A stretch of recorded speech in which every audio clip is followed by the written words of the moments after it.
So, on and off the field, we're live, Facebook and YouTube, like always, every Tuesday and Thursday from 7 to 8 p.m. Eastern Standard Time. Welcome to the show, everybody. We got a good show. We're supposed to have Rod Pedersen on the show to talk a little sports. Rod Pedersen of the Rod Pedersen Show. He's based out of somewhere in Canada, and his show just ended up getting put on television. Oh, they're on the Game Plus network on cable television.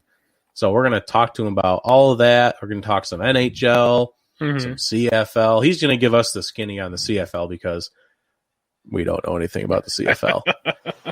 Didn't know if you guys knew that or not, but we don't talk a whole lot of CFL. But from what I understand, the CFL had an important day today. I think they had a big meeting today about whether or not they're going to have a season. So we're going to talk to Rod about that. We're going to do some MLB. Going to ask him some questions, what he thinks about the NFL. It's going to be great.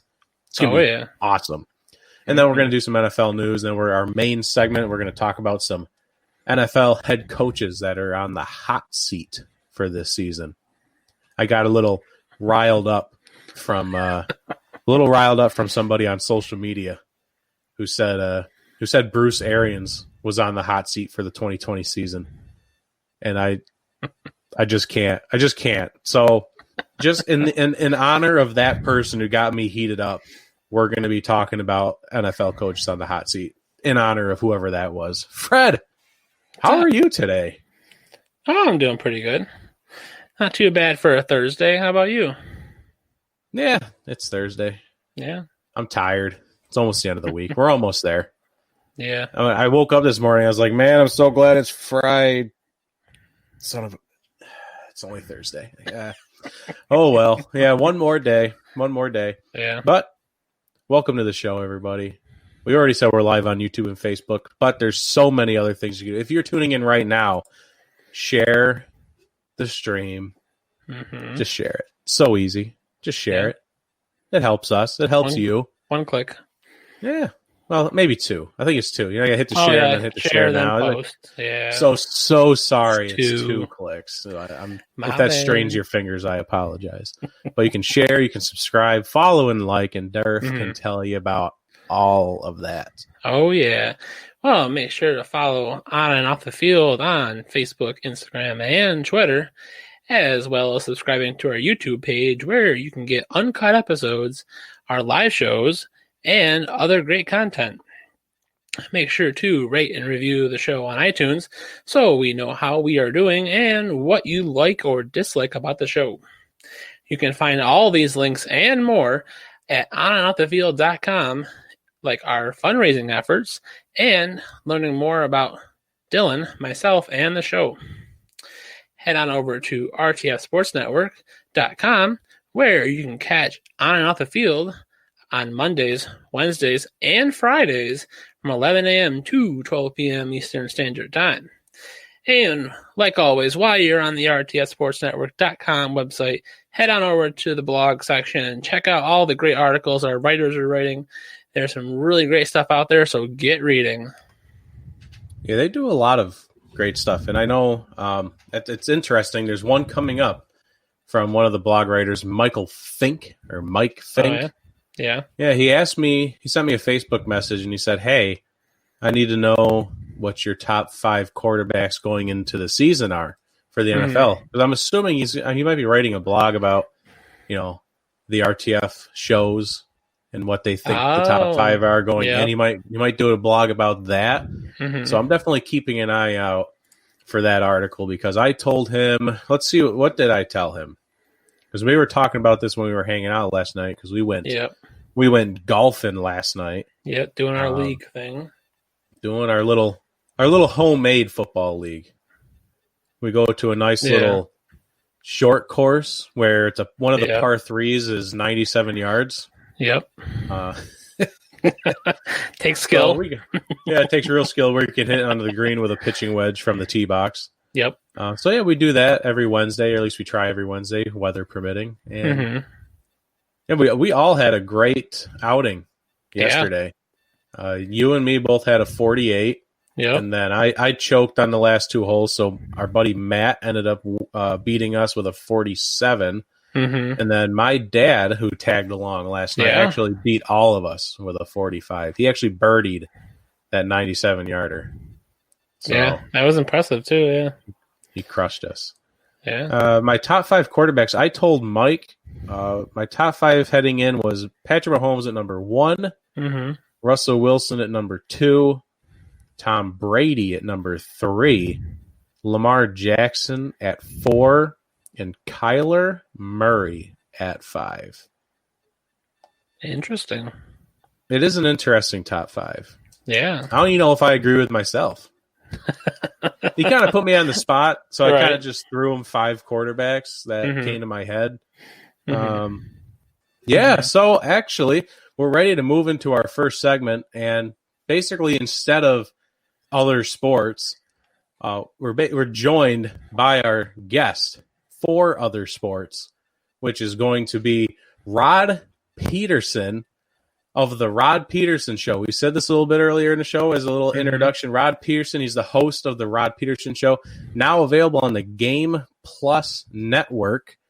A lot of great stuff going on over there for the show. We're going to pull him in. How you doing, Rod? Hey, good to hear you guys. How are you?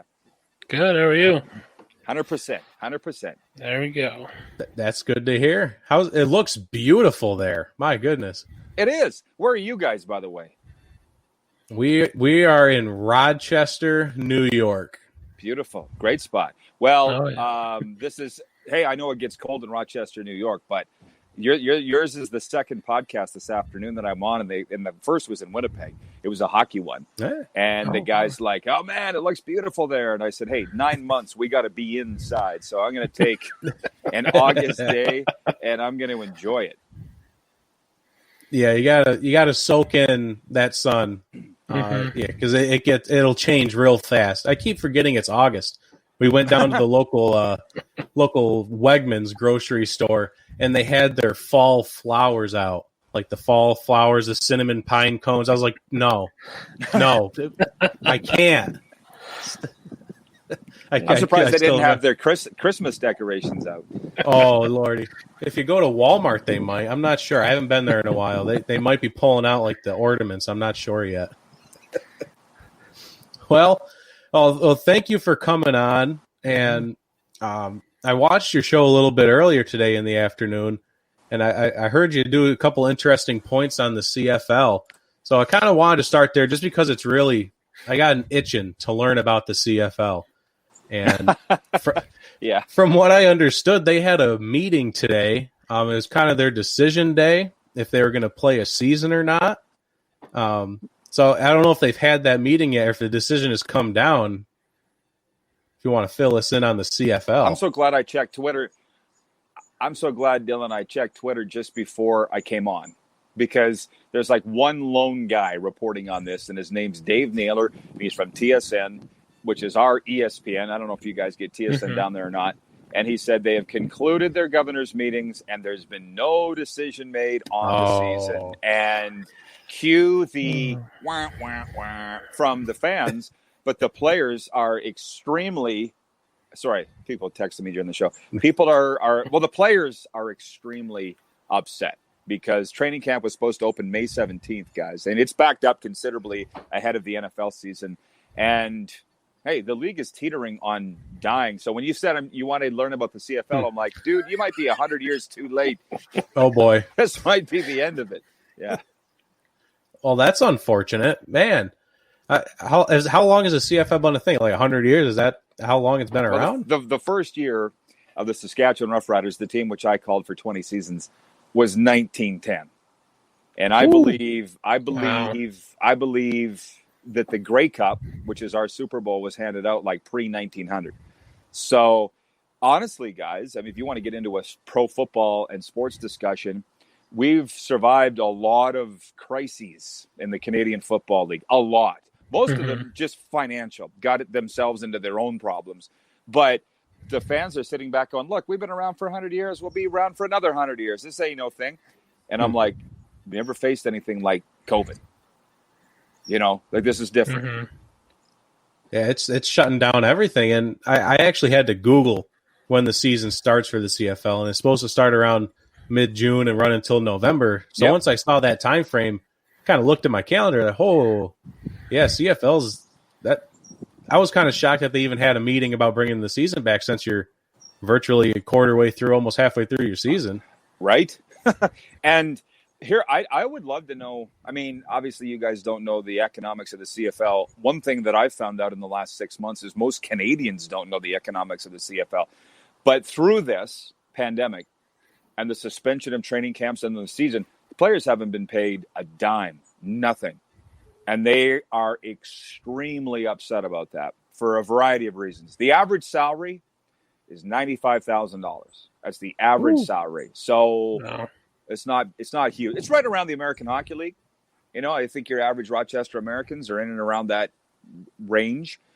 But what the players have a problem with is all the coaches, all the business staff, the commissioner, everybody's still being paid. Some have been cut 20 to 25%, but everybody but the players is being paid. The players are just livid over this. And frankly, I don't blame them. Yeah, definitely. I'd be right there with them, Mad, with everyone getting paid up top, and it's always the guy actually doing the work that's kind of getting the boot there, isn't it? That's how it goes everywhere. Apparently, it's not just an American thing; it's a Canadian thing as well. Good to know we're not alone there. Great, we learn from you. Yeah. No, don't do that. Don't learn from us. That's a bad mentality to take there. So, I mean, that's unfortunate for the CFL. But one thing that seems really successful for your show that you guys have been up to is the virtual CFL games. I've tuned in a few of those. Those seem like a lot of fun. It's kind of, is it just something you're playing along, or is it like an automated game and you guys are just kind of announcing as it goes? It's very similar to Madden, basically. It's a Canadian version of Madden, but there's a little bit of a very interesting backstory to this. The Saskatchewan Junior Hockey League, junior league that has 12 teams in it, they started this off way back in the spring because their playoffs got halted 5 games into the playoffs. COVID shut it down. Oh. And the league came to me and said, Rod, we got an idea. We got all these sponsors we got to appease. Would you consider calling video games? And I'm like, no, not a chance. No. I said, I was a gamer for years, but I don't want to give up my every night sitting in a studio calling video games. Are you nuts? So they went and found some other guys to do it. Well, lo and behold, major success to the point that Hockey Night in Canada was tweeting their results and it picked up. CBC, which is like our CNN, was covering it. There was daily newspaper coverage and all. Well, of course, the sponsors were loving it because they like this. The viewership was wild. And then the league came back to me and said, listen, we'll bring you in for the league final, kind of like Don Cherry and Ron McLean for like the real Hockey Night in Canada. So I did the league final and I laughed. This is, again, junior hockey and computer. Like, let's be honest. It's like, who would think? And then the guys had the idea, listen, if the CFL gets slowed up, why don't we do that? And I'm like, do you think the CFL would allow us? And they're like, well, we're going to find out. So we started doing the games. We had a guy input every team, every player, do ratings for every player. And now what's become fun about it is we're following the exact Canadian Football League schedule week by week by week. And we have our viewers vote on what we call Canada's Game of the Week. Fox has America's Game of the Week. And the NFL, we're doing Canada's Game of the Week. The viewers pick the game they want broadcast. We do it. And we've had over 80,000 viewers. Like, wow. Just mind-blowing. Yeah. And while the CFL didn't give us their blessing, they didn't shut us down either, which we took as their blessing. So, and then along the way, the players that aren't furious about not being paid have been watching and chiming in with their comments as it goes. Because we do it on Twitch. That's how we do the games, and then we carry it on Facebook. So there's that interactive component with the actual players. So that's actually hooked a lot of more viewers in. Like, holy smokes! If the actual players are going to watch this, I better watch it. So it's been fun. It's been a lot of fun. Thank you for tuning in to this episode of On and Off the Field with Durf and Dylan. This is just a quick commercial break for the RTF Sports Network. Enjoy the rest of the show. Yeah, the one I tuned into and I saw, There was over 800, 900 people tuned in just as soon as I tuned in. That was amazing to see. That was very popular. Who would have thought? Yeah. But I think we're all just kind of looking for obviously something to do. And, with Game Plus, you mentioned the channel. July 2nd, we went live on Game Plus across North America. And it's a channel for gaming. And, I'm 47 years old. I've been in the mainstream media since I was 16. And now kind of hitching my wagon to Game Plus and gaming is I'm okay with that. Because I know this. For 30 years in sports, the leagues were always trying to find that young demographic. We can't get to the young men. How do we get to them? We can get housewives, we can get seniors, but we just can't seem to get the young men and hooked. Well, gaming's done it. That's like our biggest demographic of viewers. I'm okay with it. Yeah. Yeah, and things like Twitch and Facebook gaming have really brought them in. It's crazy how big esports in general has taken off, and it's all that younger demographic. Well, I noticed that a couple years ago we were in Vancouver out there with the Rough Riders. We're playing the BC Lions, and BC Place Stadium holds a little over 60,000 fans. Right across the street is Rogers Arena, home to the Vancouver Canucks. And I saw all these people streaming in and out of the arena, the hockey arena. And I'm like, I turned to my buddy who works for Sportsnet in Vancouver. I said, what is going on in Rogers Arena? He goes, it's a gaming tournament. There's 18,000 people in there. I'm like, wow. What? I've never even heard of this. Mm-hmm. And that was a few years ago. So, I mean, it's just exploded in popularity now. And the pandemic has just been like lighter fluid for it. Yeah, absolutely. All right, I think Derp's got our next sport. Let's take a look here. We jumping to the top or jumping? Yeah, I think. All right. I think NHL would be a great place to make our next stop. All right. Well, I mean, the NHL kind of, I think, did the smart and most logical thing and did 2 bubbles basically this year to finish the 2020 season. And for me, it's what a playoffs and this has been for viewership for them. And I mean, I'm just glad that Canada allowed it, similar unlike other sports with a couple teams. But has it been the same reception in Canada as it is kind of here? Well, again, remember the population of Canada is 36 million. Right. So take that what it is, the size of Texas, population-wise. On opening weekend of the playoffs, and with the NBA getting going too, Sportsnet sent out a news release, 10.5 million Canadians watching television on the weekend, both NHL and NBA. That's 1 in 3 Canadians watching. That's pretty big numbers. Yeah. So despite the fact that it was August 1st on Saturday, and there's a lot of other things to do, and it's been in almost 90 degrees, to have that many people inside watching TV, assuming they're inside watching TV and not on their mobile, it's been very popular. But it's funny you ask, because I did a poll on my show this week. Are you struggling getting into the playoffs because it's August? 60% said no, 40% said they are. But I don't know what you guys' number one sport is. Mine is actually hockey, and I grew up in it. So watching the games, the virtual crowd and the crowd noise, I haven't even noticed a difference. I don't even look outside the boards. So, as far as the intensity, the storylines of what's going on, who's getting injured, who's getting kicked out, blah, blah, blah, I don't even notice a difference. So I'm with you. I'm happy that the NHL figured out a way. And what I'm heard today from one of my analysts is that the NFL might actually look at this. Can they whip up 4 bubble cities in a month? Oh, yeah. Well, just because with what's happened with Major League Baseball, I don't think we can afford to have that happen in the NFL. And they have the money to do it.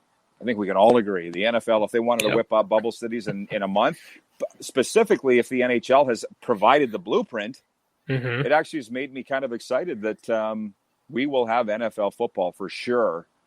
And if they have to go to bubbles, they'll do it. Yeah. All they did was double it. NBA had 1 bubble. NHL had 2. Let's just skip 3. And we'll just go to 4. Yeah, absolutely. I don't see why that's not a thing. We've talked about it a couple of times on the show.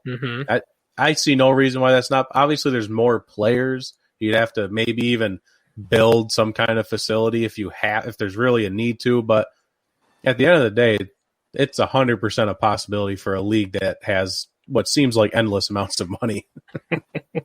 I believe they do. Think about this for 1 second.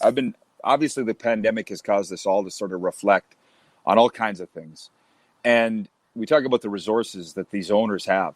You throw $45 million at Patrick Mahomes. I mean, guys have been making ridiculous money for a long, long time. Like a long time. Like 20 years, right? Mm-hmm. That's the players. What are the owners making? If they can afford to pay these salaries. Like it's literally 50-50. You know, in the NHL, they call it hockey-related revenue, HRR, hockey-related revenue. 50% goes to the players. 50% goes to the owners. It's ridiculous amount of money. And the NFL is the exact same thing. So I'm just kind of sitting there looking at what the money is available. Now, in the future years, if we can't get into the stadiums as fans, things are going to change, right? Yeah. But as we sit here right now, I think we can confidently say they got the money to pull off pretty much whatever they want. And just to go back to the CFL for a second, CFL does not have the money. Just to give you an idea, our commissioner went to the Canadian government and asked for a $150 million grant. This was way back in like April. And the federal government said, well, what's your finances now? And they said, well, on a good year, we lose $10 to $20 million. Lose on a good year. So the point is, if you have enough money, you can make anything happen. Yeah. But the CFL doesn't have really any money. So anyway, sorry to get off track on that. No, just to compare the leagues, you know. Yeah, that's bad news bears for the CFL when you're in the red every season. Yeah, in a good year. In a good year. So I'm curious. What's the team of the Rod Pedersen show? Because I know you talked about the Oilers a little bit. You had a guest on from the Oilers, but I also saw today you were wearing the Canadian sweatshirt, which beat my Penguins last night after coming back 3-1. So, is it an official Oilers or Canadians show? Oh, it's everything. Like most of the crew are Leafs fans, Toronto Maple Leafs fans. Oh, okay. But if you watch enough of the show, I'm usually wearing gear from a different team, from a different league every day. So, I mean, I host sports trips. We go all over the States, usually to a Sunbelt city to go to NFL, NHL. I host like 60 viewers to our show every year, and I always buy gear everywhere I go. So I got Buccaneers, I got Dallas Cowboys, Dallas Stars, Florida Panthers, like you name it. So my teams are the Vegas Golden Knights, actually, and the Dallas Cowboys, sorry to say, the Toronto Blue Jays, obviously, and Raptors. But we all have our own teams, and it makes it a heck of a lot of fun to sit and poke stuff at each other on a daily basis. I mean, you've watched the show. It's not much different than what we're sitting here doing right now. Right. You know, I call it the view for sports fans. Sitting around every morning having coffee and just talking about the sports issues of the day, not Donald Trump or COVID or everything else that everybody's sick of. Mm-hmm. That's the beauty of sports. It's hard to get sick of sports. Well, very hard. People were saying to me when this started, including my family, they're like, "Oh, there's no sports. What are you going to talk about?" I'm like, "Leave that to me. Okay, just tune in. We'll cover. You're still going for coffee, aren't you? Or at least in normal times." Everybody's going for coffee in the morning. That's just what we're doing. So we've kind of managed to pull it off until here we are, return to play in most leagues, and we actually have games to talk about now. It's worked just fine. Well, you mentioned the Knights there, the Golden Knights, who were an expansion team. Now, as you could probably see, I'm pretty excited about the Kraken becoming a thing. Just a little bit. I'm gonna put my Seattle Kraken's flag on back order here because I'm pretty sure they're sold out. But I'm really curious about your opinions on the expansion draft for new teams, because in my eyes, I don't know about Fred, but it seems a little broken. The Golden Knights come in, they take a top 3 player from every team, however this really works, and then they're off and running, and they almost win the Stanley Cup. I mean, I don't know what the second option would be, but right now it seems a little overpowered. Well, I'll tell you, it's a great question. Have you ordered your Seattle Kraken gear yet, by the way? I'm working on it. There's a couple there. It's sold out is on pretty much everything. Big red letters stuff. Unbelievable. And they said they've sold 4 times the merch in a day than what the Golden Knights sold in their first month. Wow. So it tells me that they did something right, with the name. I didn't really care for the name. I didn't know Kraken at all. I do now, and it'll grow on me. But what the NHL didn't want to have happen was what happened in the early 90s. Tampa Bay, Ottawa, Florida, they were bad for so long. Nope. There we go. There we are. They were bad for so long. They didn't want that to happen again. Can you hear me? Yep. You got me? So then with Vegas, and I do take slight umbrage, not with you, but with anybody that says the rules were bent in their favor, because they did a really good job of their drafting. And those guys are friends of mine with the Golden Knights. They're all Western Canadian guys that came from junior, where I spent 17 years. I know all of them. And they knew every single player they were picking. Like, honestly, Dylan, that expansion, this guy's driving me nuts. That expansion roster, who was Jonathan Marchessault? Who was Thomas Nosek? Who was Derek England? Like, they really were a bunch of stiffs. I'm sorry to say. Marc-Andre Fleury, I mean, this will not change. They didn't change in the old draft, and it didn't change in this one. Teams could still only protect one goalie. You mentioned your Penguins. The Penguins had to make a choice between Matt Murray and the Flower. I mean, who are you going to take? And so the most important position on the team is the goaltender. And Marc-Andre Fleury is the face of that franchise. He was the first player ever chosen in that draft. And like they did it right. You look at Florida back in the day, John Van Beesbrook was their first goalie. Ended up taking him to the Stanley Cup final, as if you remember, right? The Rats. Are you guys old enough to remember that? I'm not. Sorry. Well, there was rats. There was this great story. Google it. Florida Panthers, rats. There was rats in the arena through that playoff run. And the Panthers players, including Rod Brindamore and Scott Mellenby, were killing them with their hockey sticks on their way into the rink to play.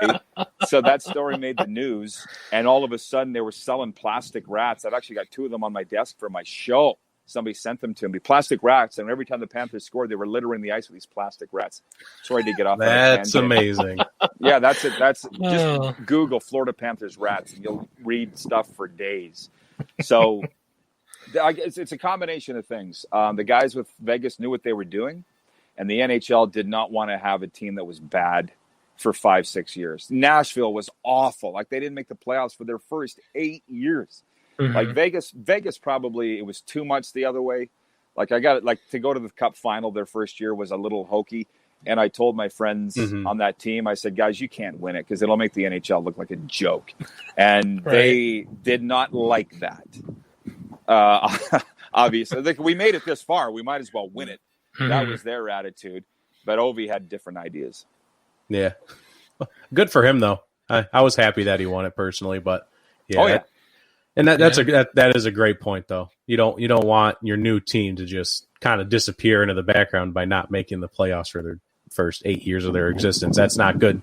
That's not good television or good marketing. So, yeah, that's my take on it. It's a very good take. Well, I think kind of going off of this, talking about some playoffs with the Golden Knights, kind of how far they went, and kind of looking at this year.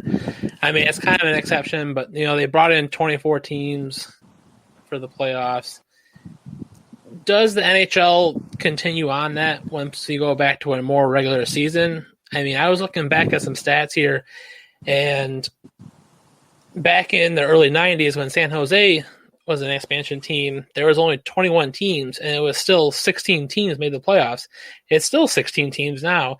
And now that you're looking at the Kraken coming on board, bringing it up to 32, and you're still looking at 16 teams, I mean, granted, it's similar to the NFL, but does the NHL take advantage of this new playoff format and kind of continue it on? Just one last commercial break for On and Off the Field with Durf and Dylan. We got to squeeze this in for the RTF Sports and Network. Enjoy the rest of the show commercial free. I'd like to go around the table and get you guys' opinions on it too, because I think they should. One of our viewers brought it up last week on our show, and Matthew Barnaby just happened to be on the air with us. You guys must remember Barney. He just happened to be on the air with us when that question came in, and he's like, "Whoa, I'd have to think about it." And then I'm like, "Yeah, for a lot of reasons, yeah. Just and the number one in my mind is business. If you've got 24 markets interested in the playoffs, it's a lot better than 16. That's the biggest thing. And then you got 7. It'll now be 8 teams miss the playoffs. Put them in the draft lottery and have their own little thing. I think it's a great idea. And then you talk about 16 to 21 for years made the playoffs. Yeah, it's kind of unbalanced now to only have half the league. And Barry Trotz came out today and said he wants to see this stay. And when Barry Trotz speaks, a Stanley Cup champion coach, a former coach of the year, all it's going to take is a guy like that saying he wants it, and everybody's going to jump in line and agree. Just because it's Barry Trotz. Exactly. So I'm all for it. What about you guys? I kind of agree with just for the common sense of business.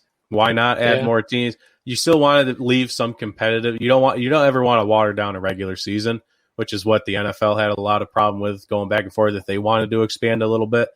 But like you just got done saying, both of you, it was 16 teams out of 21. I mean, now it's only half.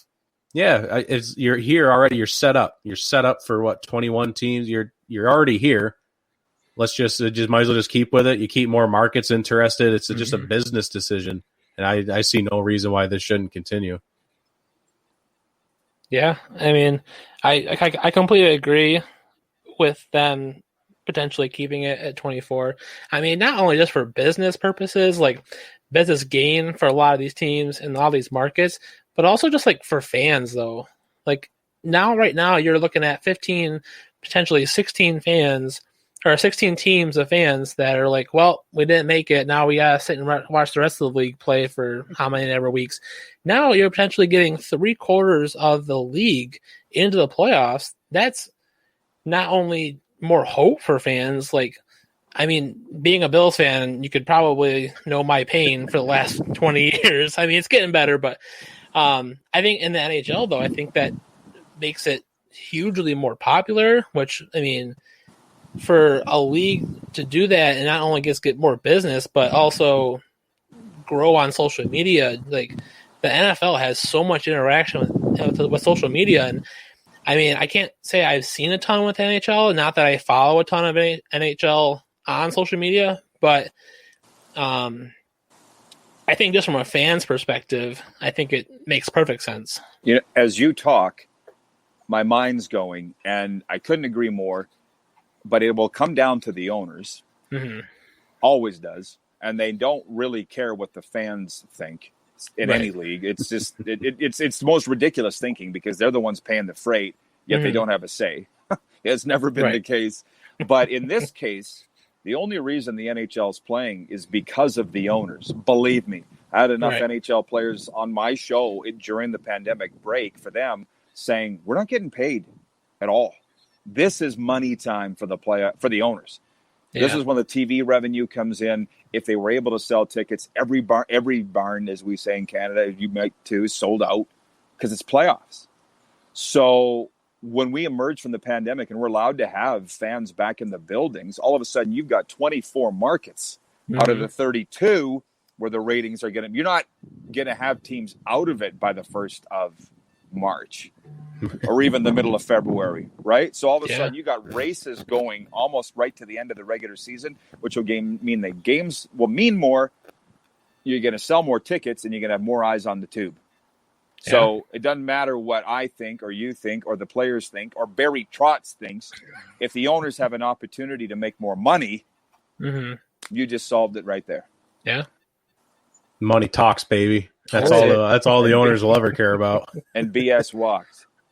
And that's the money talks is basically the mantra of Major League Baseball this past season after everything that happened in the spotlight for that sport. Absolute disaster. The season is a disaster, but I guess my main question for Major League Baseball for you was, You mentioned Toronto Blue Jays just a little bit earlier in the show.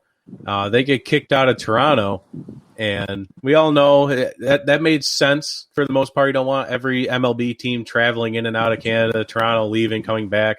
I understood their precautions there. But my thinking was, isn't this the perfect opportunity if they don't want to be in Toronto anymore? Build your stadium in Buffalo, somewhere in New York. Just move the Blue Jays out of Toronto altogether. I mean, well, I don't know what you've heard, but there is absolutely zero movement for that to even happen. I mean, the Blue Jays, nothing. I mean, I'll guarantee you the Blue Jays were very upset that they had to move. Look what this is costing them. I mean, for this season. I mean, they're living out of a suitcase. They're in a different hotel every night. Now, personally, I'd love it, but if it was me. But I can get the inconvenience of it all.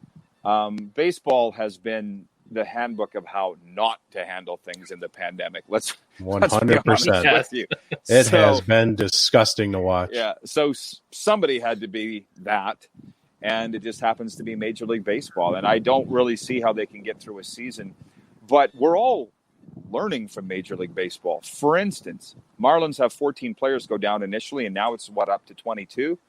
And Don Mattingly's phone was ringing off the hook from prospects that wanted to come play. So my friends in pro football that are complaining about wanting to opt out, I'm like, you guys opt out? You may never get back in. So really think about that closely. And this is football, where there's like 3 times as many players in football available to come play than baseball players. That's just the truth. Because there's 3,000 graduating players in the NCAA every year. So that was just what we learned from baseball, that if you opt out or get sick and lose your spot, you're going to be replaced like that. So that was my tangent there. Then the bubble thing. If you're going to have to play, use a bubble, because Major League Baseball didn't. It's been a disaster. But there's no talk of moving the Blue Jays. They've been around since 1977. They won back-to-back pennants in 2015 and 16. They love Canada. Canada loves them. And they never said it, but the Raptors did. They're like, we have the whole country in the palm of our hands every time we play. The whole market is ours. So when I talk about Canada being the size of Texas, 36 million people, it's a pretty good chunk of the pie there, right? So while the Blue Jays were probably upset at the federal government slamming the door in their face, I think they're like you. They could see why. Right. So the door wasn't slammed hard enough for them to at least move out of town. Stay gone. Yeah, no. Yeah, that's fair. And we actually have Clark tuning in. Good old Clark. Producer Clark. On? Producer Clark. He's a baseball guy. He probably has some thoughts. Baseball guy. Does he have is he the Blue Jays guy? Is that his team? I think the Jays are your team, aren't they, Clark? Clark pitched college baseball, so nice. Yeah. He was actually angling for a tryout with the Dunedin Blue Jays AA team. I'm not sure if he ever got it. Like, he was trying to get it. Let's put it this way. He agreed to a contract with them. He just couldn't get them to sign it. Well, that seems kind of backwards. That's a joke. Wait a minute. I had to let that one sit in my head for a second. Yeah, that's our producer. Sorry. All right. Man, we got so much to talk about, and we're just going to keep going. The NFL. I know we've already hit the NFL with the bubble a little bit, and maybe I guess we can cut this topic down a little bit. Let's say they do a bubble. If they don't do a bubble, from what you can see on the surface, these talks are happening. Training camps are going. They're doing their daily testing. There's people getting put on their lists. They're getting sent home, like the Bills. They sent their rookies home once they had a couple of positive tests. Things are being done in a very smart way.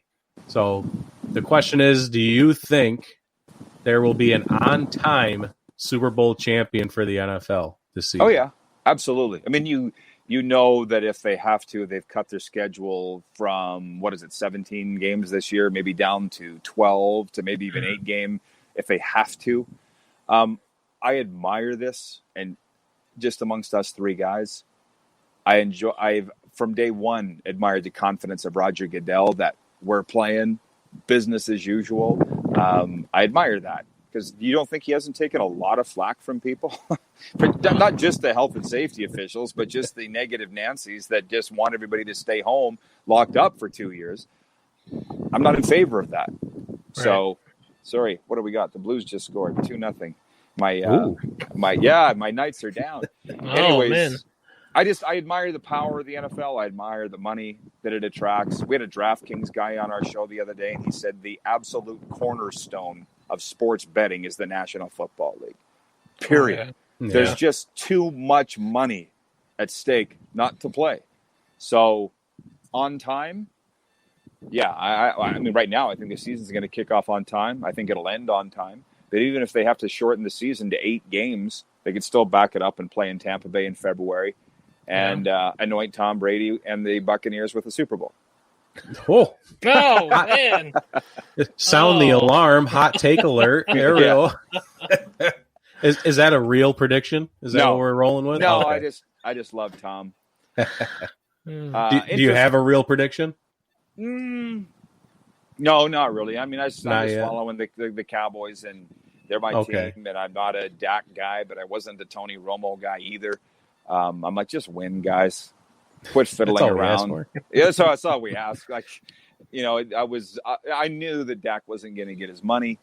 So I'm kind of caught in between this cheering for players versus cheering for teams. I mean, I saw what happened with Tom getting shown the door in New England. I never liked Bill Belichick. The Aaron Hernandez documentary just showed me what kind of guy Bill Belichick is, and so I want Tom to do well, but I also want the Dallas Cowboys to win the Super Bowl. I know both can't happen, so I'll be following it very closely. Maybe you can have a nice little old-fashioned NFC championship game there. Cowboys versus Tom Brady. Cowboys just get the minor edge to go to the Super Bowl, but it'll still be a good game. I'd take it. Yeah. How about you guys? Right. Seahawks. 16-0. Let's go. Quarterback going to play? Is he confirmed he'll show up for? I heard he was a little concerned. Yeah, he is going to show up. I think we only had one player opt out. I think for the Seahawks, Chance Warmack, who hasn't even played in 2 seasons. I think after he went out with an injury when he was drafted by the Titans a couple of years ago. We brought him in. He probably wasn't even going to make a roster. So honestly, Seahawks came out unscathed on this, and the Bills got close call over there with at least Trey White. Yeah, they did. I mean, it was insane the amount of basically social media harassment he took today or the last couple of days. It's just like, I mean, I get it. Like, people might be upset, but at the same time, it's still real life. Like, I mean, yeah, you're gonna get players to play, and it would have been that star player that would have would have really put something in motion where the NFL is like, maybe we need to shorten the season, maybe we need to do things just a touch different, maybe the bubble actually comes to more fruition for them. But yeah, I mean, we think we had, I want to say 2 or 3, I think, opt out.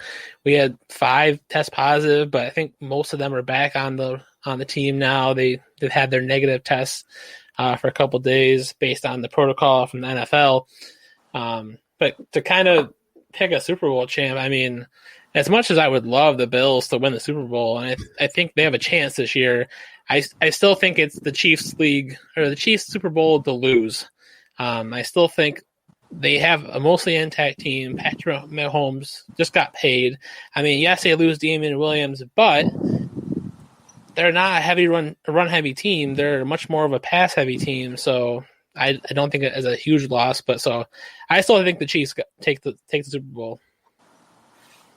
Unfortunately, I'd have to agree, but it's theirs to lose. I would love to see. I'd love to see the Seahawks. I'd love to see DK Metcalf catch 1,500 yards and 60 touchdowns and win it all by himself. But we all know that's not going to happen. Well, not that you guys would care where you're sitting, but the other team that I watch like a grease fire is the Cleveland Browns, and the biggest reason is because our head coach and general manager, Chris Jones, the Canadian, well, he's actually from South Pittsburgh, Tennessee, but he ran our team for 4 years, and he went to the Browns under Freddie Kitchens for 1 year, and you saw what happened last year, 6-10, and Kitchens got fired, but Chris Jones is still there. He was their senior defensive assistant coach last year, and now I don't know what Kevin Stefanski's named him, but he's still on the staff. And Jones is nice. a good friend of mine. So there's a lot of guys that go on from the CFL to the NFL. And when I said I cheer for players and people just as much as for teams, the Browns are, look, you're not going to be able to take your eyes off them. And going into the year, remember last year at this time,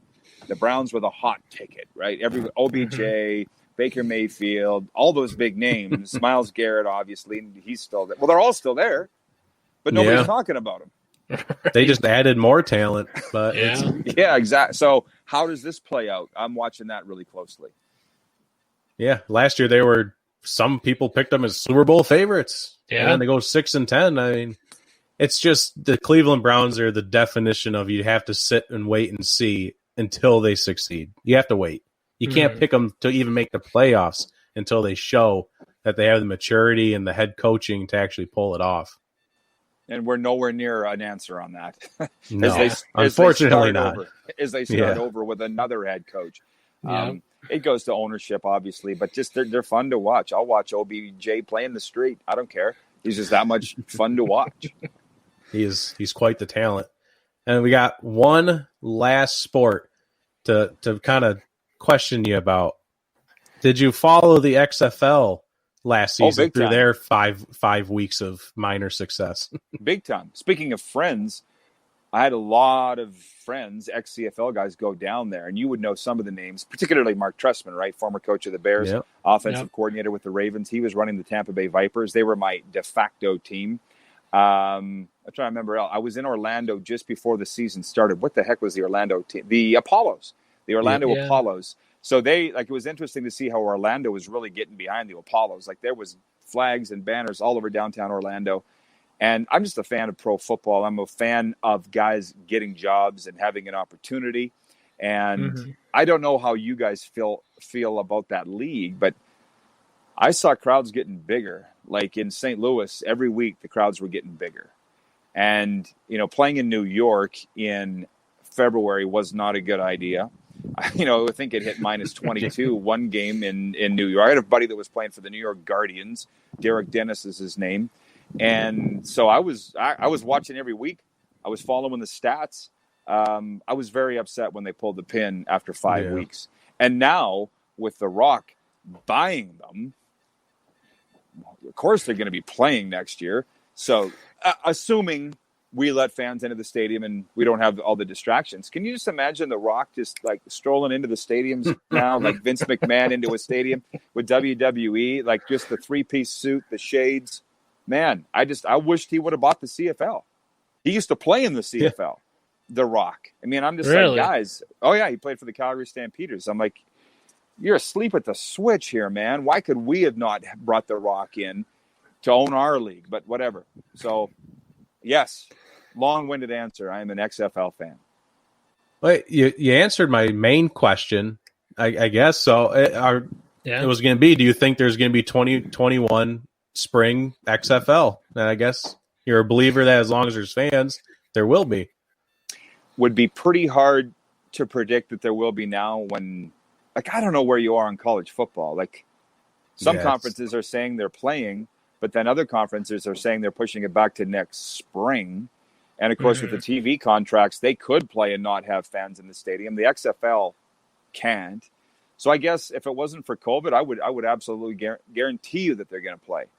But I know they don't have the money that any of these other leagues have. So until COVID goes away or we have an answer, I don't think there'll be games, unfortunately. So they would just sit and wait like some of these other leagues, the CFL. The people that suffer the most are the players, the guys that are in the prime right now, right? It's a small window for pro football players, not NFL guys. I'm talking, CFL, XFL guys that have to move on with their lives. They're not like Donta Hightower who can sit out a year or two and know that his job's going to be there for him when he comes back. Right? Yeah. And that, like, going back to what you're saying about you followed XFL, we were hardcore into XFL on this show. We were following the ratings, attendance, and just making sure it was going to survive. We were doing the math in our heads. All right, they had this many fans. That means they had made this much money and they're buying this much more. We loved it, and we wanted nothing but success. So, when that plug got pulled, tears were in our eyes. But it was getting better, right? Not worse. Oh, Yeah. 100%. Oh, yeah. It was. Yeah. They had steady numbers, if not increases, especially in attendance. And the St. Louis just lost the Rams, and to get a football team back in St. Louis the very next year, the way they did, and they were successful. It just spells nothing but success when you bring football-hungry cities a team, whether it's professional, semi-pro, anything. Well, the thing is, when we come out of this, the NFL will be fine. Just from a pro football perspective, they'll be fine. All those big four will. But St. Louis has been kicking tires on the CFL, getting a franchise for St. Louis. Somebody to play in the Dome. This was before the XFL was even a thing. So I would not be averse to a CFL XFL merger. 8 teams up here, 8 down there. I think that's a potential on the table. And The Rock at least knows about us because he played in the league. So I just think I think when we come out of this, pro football as we knew it before is going to change big time. Big time. Yeah. And if we have to erase the border and have one huge league and understand that we're never going to fight the NFL, that's not smart. Let's just let them do their thing. I've actually proposed NFL Canada because there was an NFL Europe, obviously, and it was very popular. Kurt Warner is probably the most famous grad of NFL Europe. I thought, why could we not do that in Canada, play in the spring like NFL Europe did? I guarantee you the NFL wants a developmental league. I know it for a fact. They want somewhere. That's what we've been waiting for. Yeah, they want a quarterback that's taking live reps because there's no substitute for it. Live game reps in pro football, and you can't get it to them in NFL play. You can't. So, you're not really doing it in the preseason, and you're sure as heck not doing it in the regular season. So something's going to come out of this, and we may be stronger than ever. I just wish we could just speed up the calendar to have a little better idea of what it's going to be.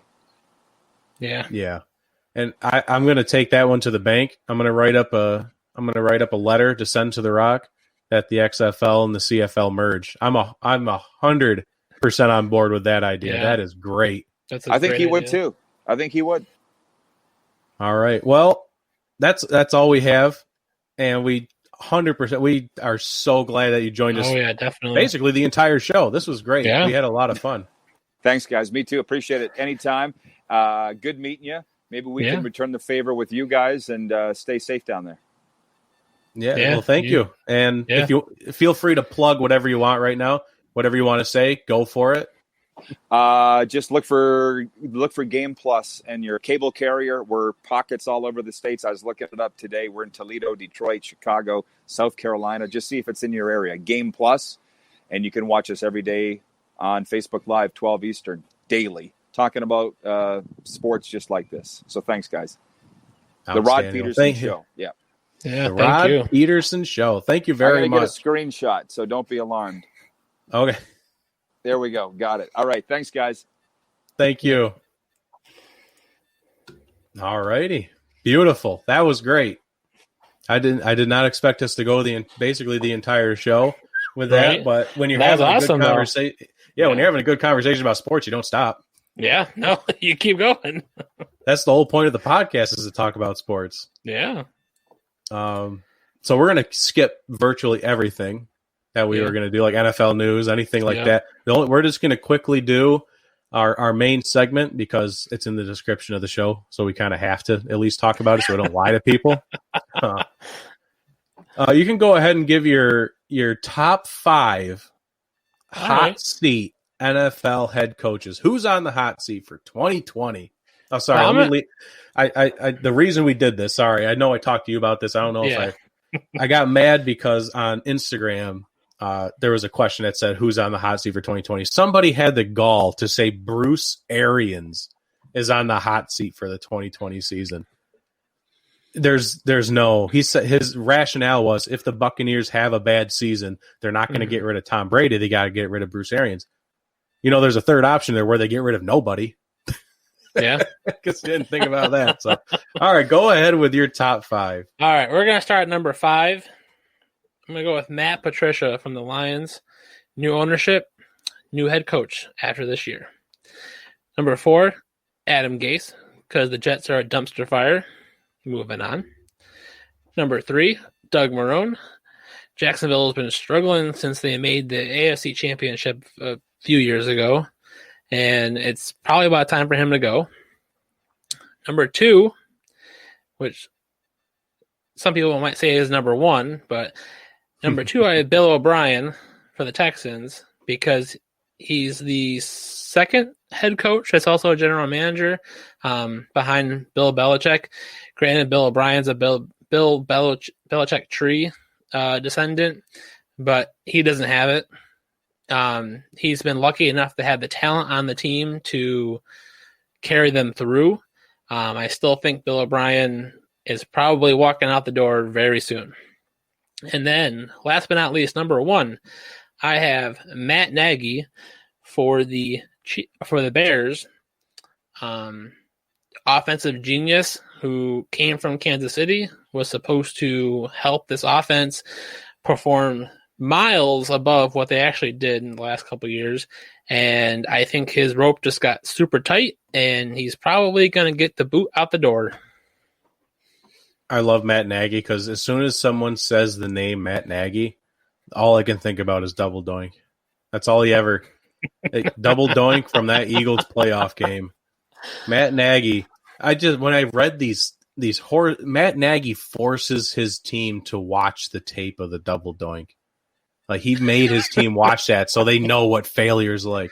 Matt Nagy goes home and puts himself in a straitjacket and rolls around in his bed. Double Doink. He's ever since that, he's just gone insane. But he's my he's actually my number 3. I'm going to start at number 1 because my number 5 is a little bit of a hot take. Yeah. But so my number 1 is Bill O'Brien. He's completely torn this team apart. He traded away as probably one of the best top 3 wide receiver in the league, whatever you want to get in that debate. Mm-hmm. Right. He traded him away for nothing, an aging running back and a draft pick. It was ridiculous. He just needs to go. I can't stand Bill O'Brien. I can't believe he's there at all. And he got a promotion. It makes your head spin. Number 2 is Adam Gase. I love that video at the interview. Oh, yeah. Dude's tweaking in the middle of his. Well, yeah, he needs to go to save Sam Darnold's career. Matt Nagy, number 3, just got done talking about him. Dan Quinn at number 4. I got Dan Quinn. I think the Falcons they have to be getting close to walking away from Matt Ryan. And if they walk away from Matt Ryan, they're walking away from everyone, and that includes Dan Quinn. So if that is next season, or maybe the season after at least, Dan Quinn is definitely, his clock's ticking. Mm-hmm. And then number 5 is Pete Carroll. Yeah, you're wondering, why Pete Carroll? They've made the playoffs like every single year. Why would he be on the hot seat? He's been on my personal hot seat since they lost that game to the Dallas Cowboys, where he refused to throw the ball. Every time Russell Wilson threw the ball downfield, it was a 30-yard completion every single time, but they only threw it like 10 times.